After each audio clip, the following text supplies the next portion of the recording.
Karena dok, pengalaman saya ketika anak saya masuk rumah sakit hampir seminggu, saya tidak dapat jawaban anak saya ini tipes atau demam berdarah sih.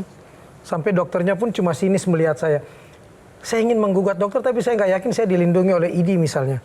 Karena yang isu yang saya dengar adalah ada tugas dokter untuk membuat pasiennya bertahan lebih dari seminggu di rumah sakit karena rumah sakit butuh penghasilan yang besar misalnya. Saya masih bisa terlindungi kalau saya melaporkan itu. Dalam konteks kasus Kang Maman, saya akan berani jamin bahwa kami akan melihat dalam perspektif apa permasalahan yang kemudian dilakukan oleh dokter itu sehingga ada ketidakpuasan. Karena bicara ketidakpuasan berarti kesalahan, tidak selalu. Tapi akan ada proses klarifikasi yang akan kita lakukan. Ada dua klarifikasi yang akan bisa kita lakukan. Di Majelis Kehormatan Etik, di Majelis Kehormatan Disiplin.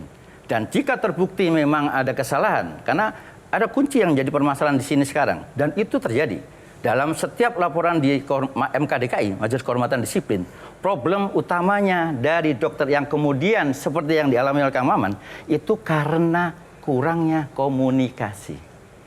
Sebagian 80% itu karena komunikasi yang tidak baik, sehingga akhirnya menimbulkan ketidakpuasan. Apa ketidakpuasan itu ada sebuah kesalahan? Kita buktikan dalam sebuah proses peradilan disiplin yang dilakukan di MKDKI. Komunikasi yang tidak baik dari pasien ke dokter atau dari dokter? Dari dokter ke pasien. Dari dokter ke pasien. Artinya dilindungi dan tetap diproses ya, seadil-adilnya dok. Baik. Jelajahi cara baru mendapatkan informasi. Download Metro TV Extend sekarang.